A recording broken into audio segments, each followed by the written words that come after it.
welcome home. It's Irish Family History with curious news and notes, celebrating our 4th year of this podcast at the Irish Roots Cafe, where every day's a holiday and there's always room for one more. One of 6 broadcast series from the head school at irishroots.com. I'm Mike OLaughlin, your host, publisher of rare Irish books and information on every county in Ireland since 1978. Be sure to read our blog, complete with links to click on from this podcast, and search our master index and books for free. Molly, wet the tea, Katie, bar the door, Sweeney, clear that floor, and bring out the Irish dancers. It's time we get this show on the road. Well, it's show number 149 of the Irish Family History and Genealogy podcast, and that includes curious news and notes from Ireland, and that's from the head school at irishroots.com. Let's take a look at the things going on here today. Number 1, the family name of the day is Morrison. Number 2, the video of the week concerns Clara, County Offaly, which is Kings County. Number 3, witness statements from the Massacres of 1641. Number 4, searching for Stokes, Fitzgerald, and McKenna. Number 5, fortune teller gives man winning lottery number for millions. And then what happens? Number 6, world's first Leprechaun Museum opens in what town? Number 7, county of the week is Kings County. Number 8, 1 minute podcast, Sean No's song and dance interview.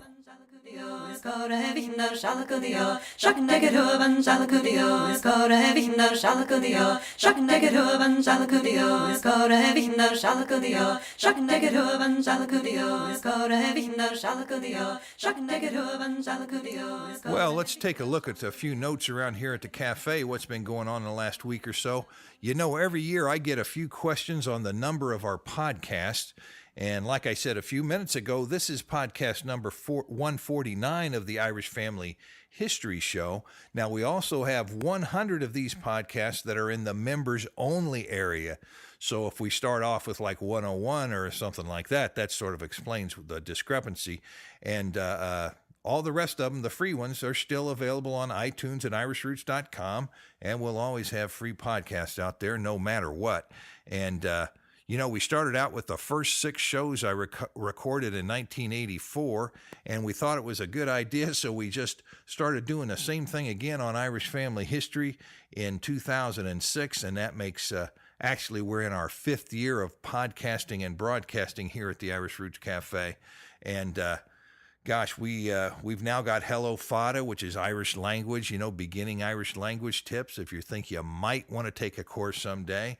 And the Irish Hedgerow History podcast we just came out with Peter Adams. Hello Fada, of course, is with Renata.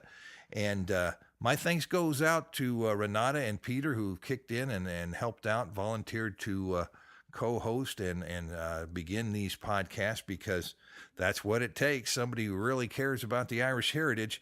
And hey, if you've got an idea for a show or a series on Irish something or another we can broadcast or podcast on, pass it on. Hey, we might even want to get you involved too. You never know. And with about 5 million hits a year, we might be able to make it work.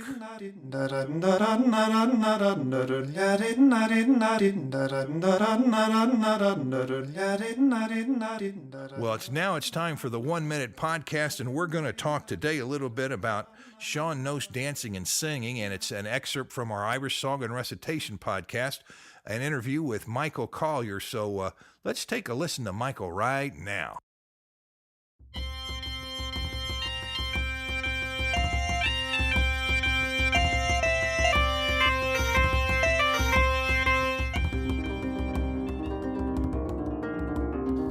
What about you? Just a little bit before I saw you out there, you were talking about people with the Irish and the music today and the dancing, and you were talking about Sean No's dancing. Now, what's that? I've heard of Sean No's singing. Yeah, Sean No's literally means old style, so it could be old style anything. Mm-hmm.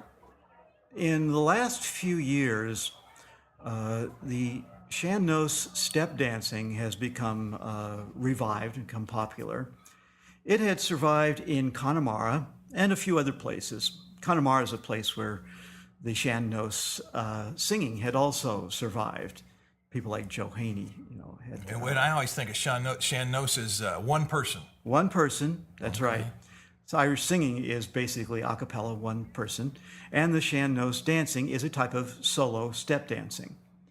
But now, like in the old dancing, where people would dance down on the floor, low steps, no kicking up like the modern step dancing, the rhythm on the floor was everything. You danced to the music, enhanced the rhythm of the music with your steps. And in, ages past, in centuries past, you would take a half door off and put it down on the dirt floor and dance on that. Or then people would build a small stage for the dancers to dance. And so that's been enjoying a revival. It's something you can't completely teach because it's spontaneous.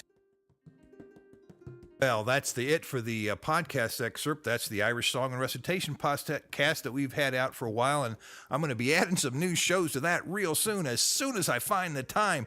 I appreciate everybody's help.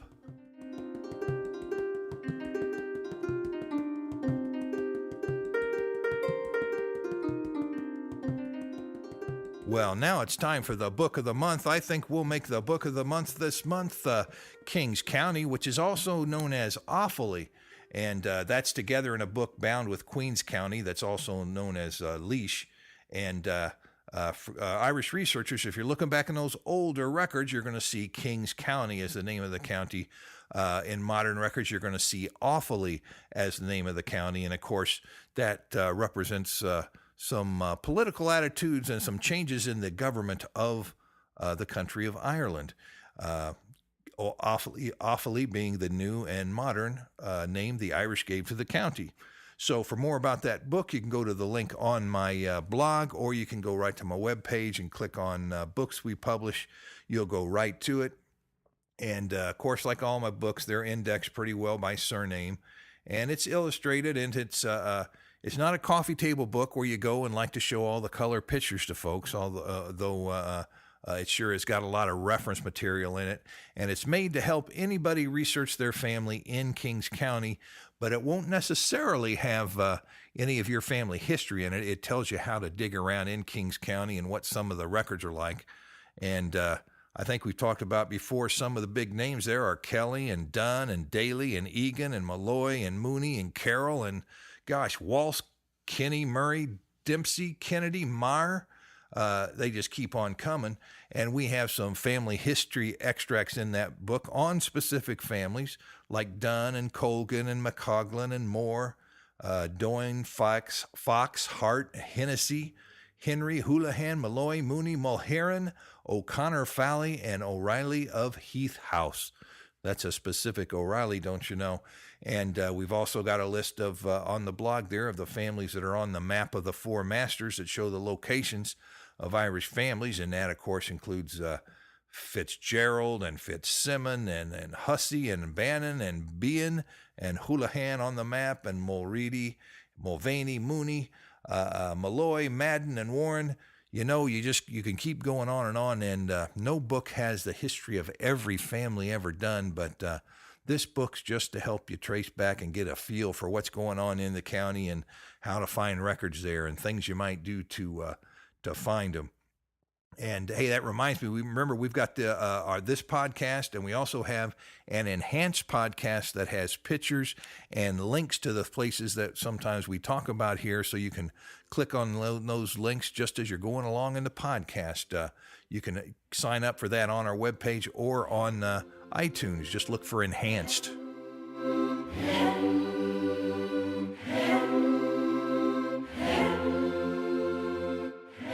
Hey, where in the world is the world's first Leprechaun Museum? And is it a noble project? We'll talk more about that towards the end of the show here, but now it's time for raising our eyes skyward, giving thanks, and asking for help. Here are today's Magnificent Seven. Number 1, Edward Stokes of Texas, welcome as a gold member. Searching for Stokes. And Edward says, my great-great-grandfather was Thomas Stokes, born around 1770, 1775. He lived in northwestern Georgia, 1809 to 1819, later Cass County, then Bartow County, Georgia, and he moved to Warren County, Tennessee before 1820. And family traditions say that he and his father or grandfather came from Ireland with the name of Fitzgerald. Now, it said he had killed someone or got into some kind of trouble over there and had to flee. And don't you know, that's a common story. He got onto a ship to America and changed his name on the way over to the captain's name, and that was Stokes. And we've been unable to make a connection other than Thomas's wife was Eleanor, born in South Carolina, and a DNA test showed that they're a direct descendants of Maurice de Pendergast, who invaded Ireland on behalf of the English king in 1167. And it says, do you know of any Fitzgerald's immigrants in that era? And boy, of course, there's plenty of them. All you got to do is look at some of those passengers list, and we'll just have to check those specific dates to find out, won't we? Number 2, Lydia Moser, welcome as a member. Number 3, Daniel Griffin, your book has shipped. Mike Rogers of Edmond, Oklahoma, your book has shipped. And Mike Wendell of Osoyoos, British Columbia, Canada, your County Limerick genealogy books have shipped. And Justin Signorelli of Diablo, California, your Carey book has shipped.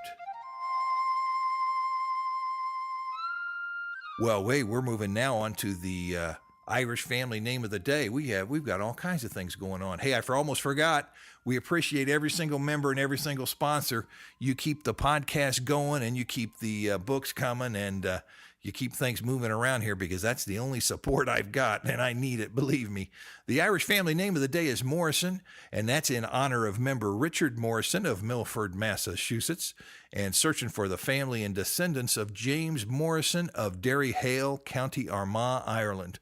Related spellings of the name, of course, you can cut that name off short. It could be shortened to Morrish or Morris, and you can even find it with an O before the name as O. Morrison in places. And sometimes there's a confusion with names like Morrissey. And, of course, Morrison, a lot of times you'll see that double R like our member had it, but sometimes there's just one R. And sometimes there's two S's in Morrison, SS instead of S, but those consonants can be doubled or singled just about any time in any name. It's part of variant spelling group number 79, 177, 1557, and 1558, and that's from the Guide to the Various Spellings of Irish Family Names. Got a link to that on a blog. It's one of my books where I put together a lot of the variant spellings I've found in all these families. And, you know, being among the top 30 most numerous names in Scotland, it's not surprising to find it the most numerous name in the province of Ulster in Ireland at time. That's up north there by Scotland, where there's a lot of interaction. And it's centered in Antrim and Down. So that's where you're going to find most of the name in our records. And due to a similarity of sound, we told you there's confusion between other names like Morrissey and MacMorris or Fitzmaurice, because that Fitz can be dropped too, and then you've got Morris, and you just don't know where it came from. We've got a video on the name this week, and that video from YouTube would appear to be a family of Scots connections, complete with tartan and pipe tune. Hey, we've got, let's take a quick look at the Irish family, the Irish Book of Arms. And is there a book of any entry for the name in the Book of Arms? Yes, there is. The Morrison family of Coolgagan, Kings County, is found in the Irish Book of Arms, and the shield has a cross on it, which quarters the shield. That means breaks it up into 4 sections. And there's a crescent moon, and there's 3 trefoils appearing there. And that illustration is on page 100 of the Irish Book of Arms, and that's the one we published in the year 2000. That's actually our second version. Hey, coming up later in this episode, a fellow bought the winning lottery ticket numbers from a fortune teller. What does he do with the money now? And hey, I wonder if we're related to him. We've all got Irish names. We'll find out about that in a second. Now we're going to get ready to take a look at some sources. And, you know, we can all look at those sources for our names. Just leave off the Mac and O and go to our free master online index at irishroots.com. Type the name in there and see where it comes up.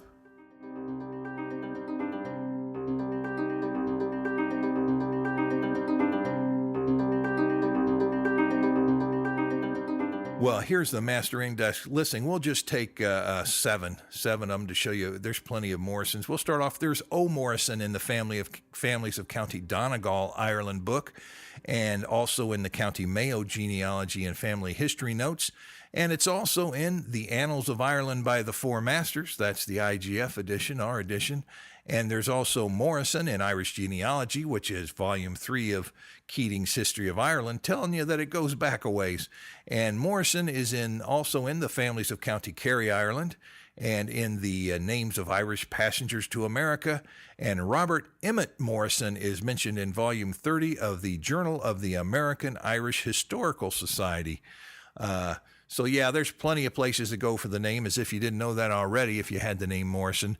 But it's not particularly scarce in Ireland, so you're going to have to do your research. Look for those first names. They can give you little tips along the way as you go.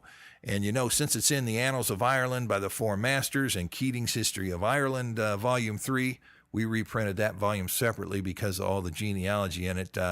Since it's in those two books, that tells you that the name has gone back at least a little bit into Irish history and played a role. It's not a modern day name.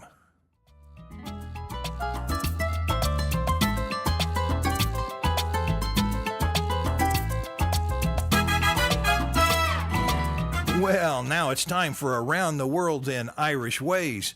We're going to look at some web pages and videos of the month that I've happened to run into. Hey, feel free to suggest your web page or an interesting video you've seen. I'll pass it on. As long as it's got some interest, we'll try to do our best. Number one, the Morrison tartan, and they're piped right in there. You got some pipes playing in the background, and it starts off with the tartan, so it's a well-done family history production. And that also tells you if there's a tartan, then perhaps that's a Scottish name or a Scots name. Number two, family in Clara, County Offaly in 1963 is a video, and it shows, 63 is now, a lot of people weren't even born in 63 yet, so it's now a part of history, and there's a nice tin whistle or a flute type effect to that video showing the old days there, and that's also on YouTube. And number four, here's a web page, The Bar That Banned Danny Boy. I talked to you last year about that. They were so tired of hearing bad versions of Danny Boy sung, they banned it. And what a thing to do on St. Patrick's Day. But I think they're making money on it. You're going to have to check out the web page, link on the blog. And then we're going to be moving on to curious news and notes here in a second. But if you take a look at, I wonder how many of you folks agree that Danny Boy should be banned on St. Patrick's Day. Or should you just ban bad versions of it? But then you'd be getting into some fisticuffs, wouldn't you, if you tried to stop one guy from singing it and you let another guy sing it? Well, you'd just be getting into trouble all the way around. So maybe they're doing it the right way. I don't know, but I'm bound to hear it once or twice, and they're usually pretty good versions that I hear. It all depends on where you're going.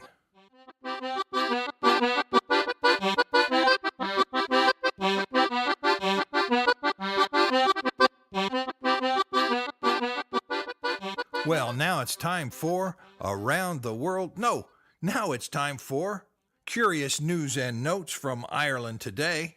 Number one, the Leprechaun Museum is opening in Dublin, and it was they thought about it doing this way back in 2003.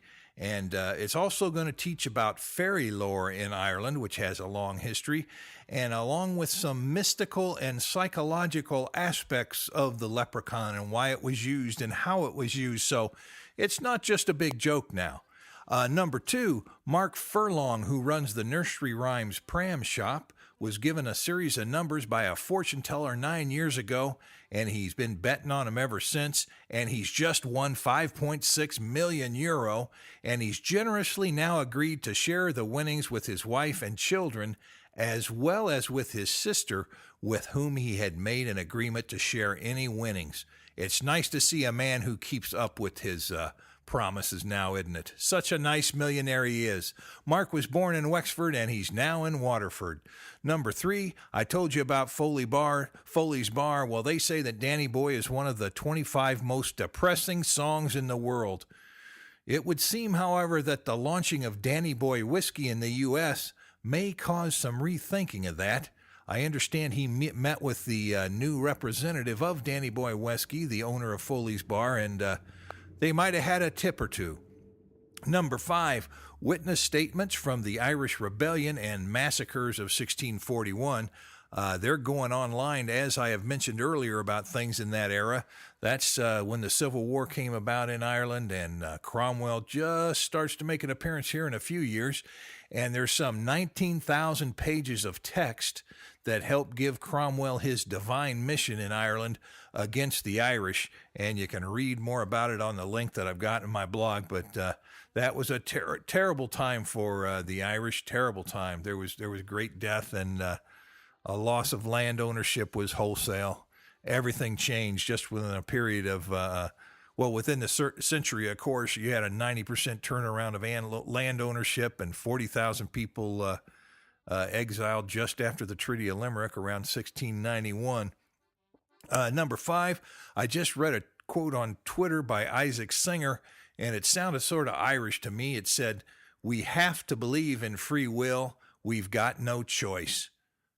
That was just an interesting thing I saw. Number 6, for very advanced planners for the years to come, what does St. Patrick Day fall on in 2011, 12, 13, or 14?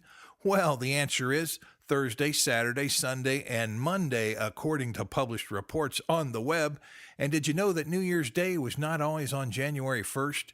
No, I think it was March. It might have been March 20th, March 25th. Check it out. I was very surprised when I heard that. And, boy, I think that just takes all of our time up today. And good luck on St. Patrick's Day for everybody. That's all for today, folks. Joseph, warm up those pipes. Remember, we have a broadcast series on Irish song and recitation, on local history of the Irish in America, and on 2,000 years of Irish history, as well as on the counties, and something special coming up on Irish language, I hope. We've got all that and more at our head school at irishroots.com. And you know, we've been known to appear, exhibit, teach, and even sing for your special events. Be sure to book in advance if it's important, and write me at my American address at Irish Roots Cafe, Box 7575, Kansas City, Missouri, 64116. Leave a message by phone at 816-256-3360. Reach me on my webpage at irishroots.com. Skype me at the Irish Roots Cafe. Get me on MySpace, Facebook, Twitter, and Irish Central. Members foot the bill, so they get first priority, but we're open to all. And by the way, a big thank you to all of our members. And away.